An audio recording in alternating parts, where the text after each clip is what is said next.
Hello everyone and welcome to this month's TELedvisors webinar. This month we're going to be talking about gamification. First up we've got Dr. Mark O'Rourke from RMIT. Hi guys. I can do your whole bio, or I can do a bit of it. Dr. Mark O'Rourke is the Senior Advisor Learning and Teaching at RMIT with the College of Design and Social Context. His research expertise focuses on how the design of games-based learning adds meaning and relevance to education and training outcomes by considering the impact of narrative fun and gameplay in educational activity systems. How's that? Sounds good, Colin. Thanks. All right. Hi everyone. So shall we put your slides up? Or, Sure. There we go. All righty. Over to you, Mark. Okay, thanks, Colin. Look, thanks everyone for letting me participate in this forum. I only joined on Monday, so it is a baptism by fire a bit, I think.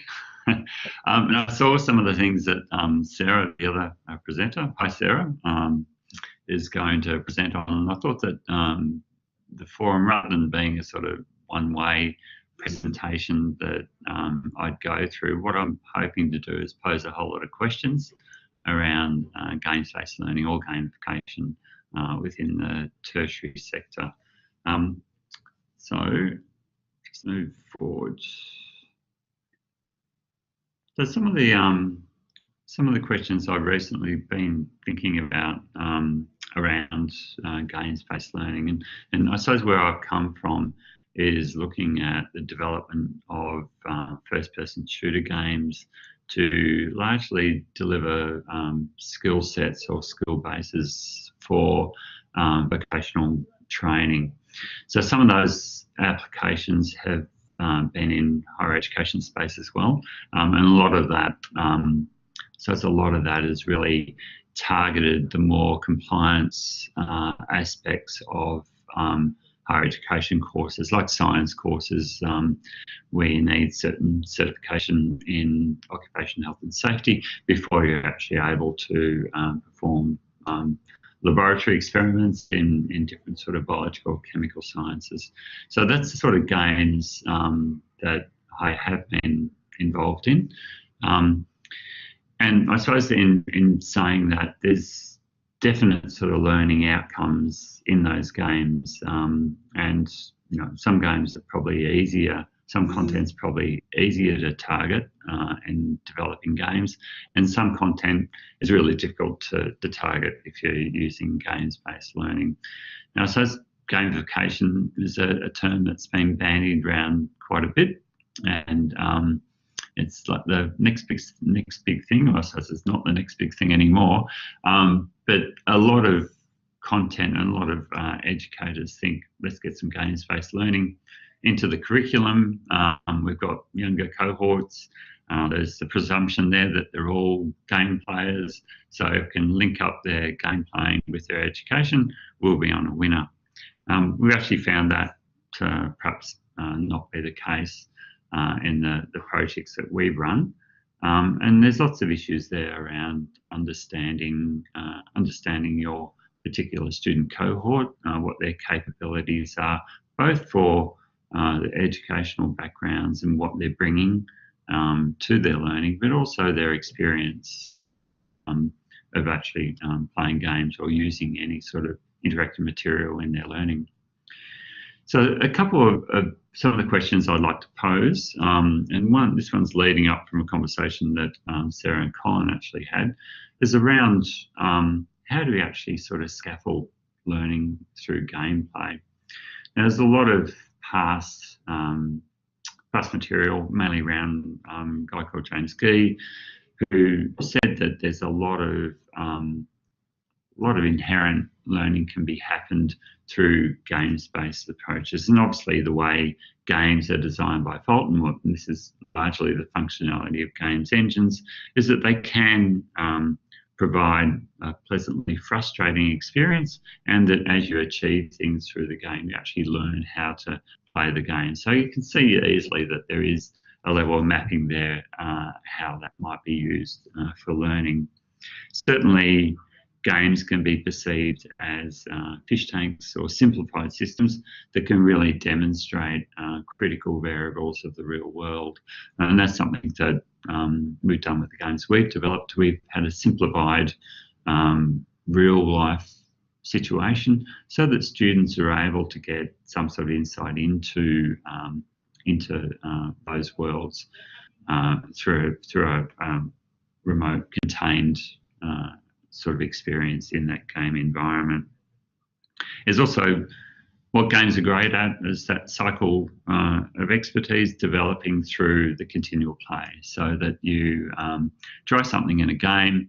If you fail, you die, and you come back to life and try again. And that was obviously great for the games around occupational health and safety, because we could actually show horrendous injuries happening in different safety situations, and the learner would then actually come back and try that scenario again, and hopefully in the end survive by the end of the game. The other thing is that good games have well-ordered problems, so that you're starting off, and this is the whole scaffolding of learning, is that you're starting off with a really simple environment, and you're working your way up through more complex problems. And now the way that the developers I worked with in coming up with the games that we developed, was that we really did a lot of playability testing. And our assumptions were, once again, that we had a younger cohort, they'd all be game players, and they'd all know how to operate in that world. And what we actually found that wasn't the case, that even with the younger cohort, a lot of them weren't game players and didn't actually know how to use a game console and navigate through a 3D world using their computer. So with that iterative process of development, we had to come back again and again and again until we got a tutorial system happening to introduce the concept of the game and how people actually go about playing those games before any learning actually happens. So it was a two-step learning process, learning how to play the game and learning the content out of the actual game itself.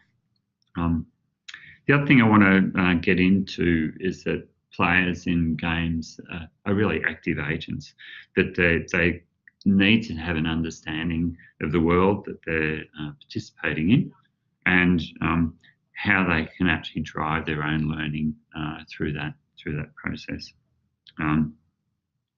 So some of the questions I've got here, is scaffolding via gameplay inherent to game-based learning? And these are a lot of the things that I've just said can be a product of the AI in the games themselves. Or is it a conscious constructivist approach designed by the learning designers themselves? My experience with actually developing games and working with game developers is that it's not so much a conscious constructivist design, because I found that a lot of game developers, the designs they were actually bringing to the games were based on their educational experience, rather than having any understanding of what scaffolding learning actually means. So that was really critical. So I found that, they're great at developing games, they're these immersive environments, it was really exciting. And then when some learning had to happen, what we needed to do is actually jump out of the game and present a quiz. So we do the quiz and then we jump back into the game and start having our good experience again. So there's a sudden disconnect between the fun that you're having in the game and this educational thing that you're doing outside of the game. So it's that intrinsic, extrinsic learning happening in the game environment. And what I was really concerned a bit about in the design of games-based learning is how we can actually integrate that learning into the gameplay itself, rather than stepping out of it into a conventional educational environment. So that was something that I thought was really important. So when people come out and say things like, game designers are great at, developing learning content because they know how to make learning fun. They know how to create immersive environments. I think there's lots of questions to be asked as to how much learning design itself is actually happening when you're integrating that learning content into the game. So that was my first slide. I'll move forward. Now, did you want to, Con, you might want to jump in here. Did you want to take up each individual slide as a point for discussion? Well, I'm happy to go the whole presentation. I've only got 3 slides. So. Okay. We've had a couple of questions pop up already, so maybe we could come to the questions if you like. So have you got the chat? Yeah, I'll just get the chat. Sorry, I didn't have the chat window open. Let's have a look. So Kaiwa's there sort of saying it's interested that you've pulled out the learning how to play separately from learning the content, which is something that I sort of also noticed. Maybe you could just quickly discuss what that looked like and how the students sort of perceived this split. Okay, I suppose, I mean, once again, what we did was actually develop up a tutorial system. So, I mean, initially what we did when developing those first-person shooter games, we went along the lines of standard first-person shooter games. We had basic introduction of, you know, which buttons to push on the controller and let students dive into the game. The game I'm thinking of in particular was the White Card game, and that was based on students being on a construction site and having to perform a series of tasks, making their way through 3 levels to actually complete the game. What we found was that we plonked the students outside the construction site. The gate was open, and I mean, I would have thought it was intuitive that, you know, the first thing you do is actually go through the gate onto the construction site. But what we found was students turned around and started walking the other way and walked down the side street. So even though it's their first day on the job, they decided not to go on the job. So we actually had to sort of confine their movements. And at the same time, you know, it was important that they did still have that level of agency in actually playing the game and directing their own learning. But we need to confine them as to, you know, where they should go. So there was those sort of waypoints set up within the game environment. So we directed them to meet up with a supervisor who gave them a bit of a induction, told them where their personal protective equipment was, and also delivered some of the more policy-based requirements of the curriculum through a video in the actual game. So it's a bit like recreating a standard induction on a work site in the actual game environment. And then we got them to, under instruction with their supervisor, to perform 3 tasks. And they were given specific direction as to what to do in those tasks. So they got a sense of how to actually perform those tasks before they were let loose on the building site to try and identify what the hazards were and deal with them. So that's how we managed that. And that was through a number of iterations of how we actually got the students actually using the game. Okay. So are there any other questions? Well, I guess I've got a quick question. So when you realised that the students weren't as game oriented as you figured out, I mean, is that something that you sort of tried to deal with on the fly in the class kind of setting, or did you sort of go, okay, we need to build a bit more of a front end onto the game? Yeah. So the game itself, it wasn't. It was designed to be. I mean, they could play it on their own, but we were actually sort of using a lot of peer-to-peer learning. So what we did was actually deliver the game in a classroom of 20 students, all playing the game next to each other with the teacher in that environment. And one of the big lessons we actually learned was that it was incredibly empowering to the teacher who wasn't familiar with the technology and was a bit scared of introducing any new technology, it was incredibly empowering for this teacher to be able to actually talk about the environment that the students were in, because he was an expert in occupational health and safety on building sites, didn't know much about technology, but the scenarios we created in the game were very much an authentic learning experience, so that the students didn't know what to do on the building site, but the teacher did. So what it generated was a whole lot of discussion between the teacher, the students, and the students themselves about what the appropriate choices were that they needed to make in the game to perform the game successfully and get a successful outcome. So this is something that was really exciting out of it, because typically what we had in this delivery was that students would come in and the teacher would talk at them for a couple of hours about occupational health and safety. They were really disengaged. Come morning tea time, half the class would leave. So there wasn't any engagement there at all. Once we introduced the game, students stayed after class because they wanted to improve their score and kept playing the game, and was learning something through that every time they actually played the game, and competing with each other to get the best score or make the most money in the actual game.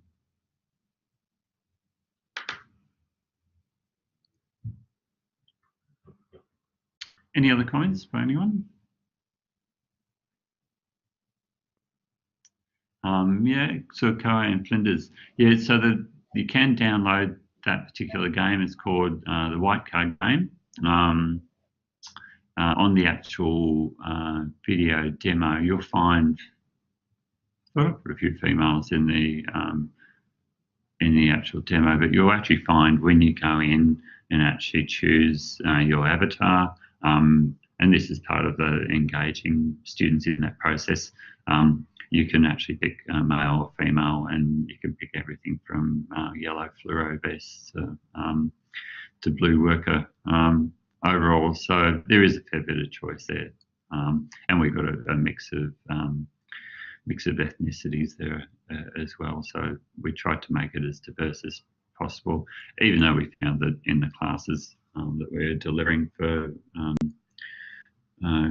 construction training for students, it was usually about 95% male. Okay, let's move on to the next slide. So we're on to learner agency. So it's really about how we actually translate game playing agency into active learning. So often in games, you've got various parameters there that are I suppose, causing the agency in gameplay. And number one is the AI in the game. So the AI is definitely monitoring what you're doing and actually translating that into agency throughout the game so that you're able to actually achieve it. When you're building games, those interactions between game designers, subject matter experts, and learning designers, everyone has a slightly different take on what that agency means and how much agency you need for users in that game. I mean, we went down the path of allowing, a fair degree of exploration of the site, not quite to the point of Grand Theft Auto where you can travel the whole city. They, we kept them within the building site and didn't let them, travel beyond the bounds too much of the building site. So that sort of, agency was really important. The thing about the agency there is that those interactions, it's the interface of where that active learning is actually happening, and is it, how much is the artificial intelligence of the game actually responsible for informing the user of the learning content? How much is the learning designer in putting that learning content in the game? How much are they responsible for that transfer of knowledge to the user? or is it the subject matter expert? So when you're actually when we were developing those games, it's really important to get everyone on the same page. So certainly the subject matter experts, they were our first cohort that we trialled the games on, and we needed to have constant interactions with them about whether those games were really authentic learning experiences.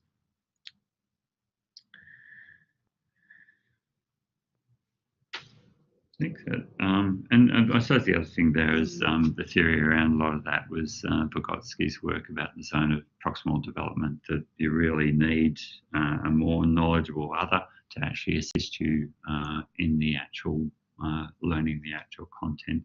And it's where the interface of that actually happens with the learner agency. So some of the work that, some of the, I suppose, methodologies or theories that I've drawn on there came up with a term around this called consequential alignment that draws on of Barab's work. I don't know whether you know it, where you've got an effective alignment of learning outcomes with gameplay scenarios.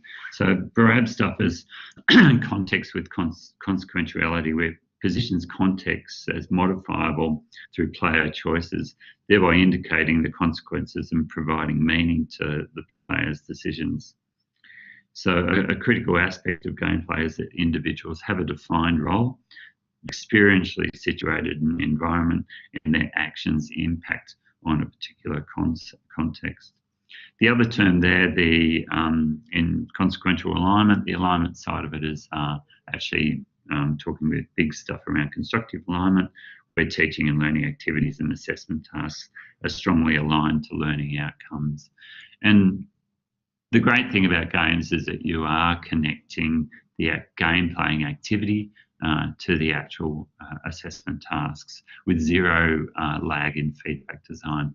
So the biggest issue with, I suppose, most tertiary delivery is that any sort of feedback, there's always a lag. And sometimes if you're submitting an essay, that may take 4 or 5 weeks before you get feedback from a lecturer, and by that time you've forgotten what you've written in that essay. So there's no connection there between the feedback you're getting and what you actually did in the essay. The beauty of games is that the feedback's immediate. So if you do something wrong or you need to improve, the AI or the game design will actually tell you that at that point, and you'll try it again and you'll get it right next time from the feedback you've been given. So it's classic feed forward, I suppose.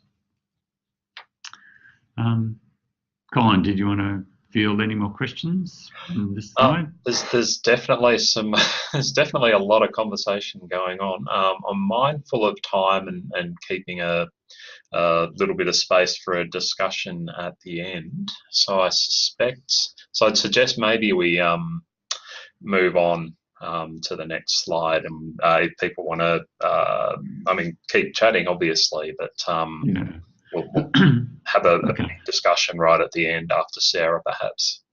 Yeah, sure. Look, I've almost finished. The only other thing I wanted to throw in the last slide was learning analytics and where which data is useful for measuring learning. And this is more a question.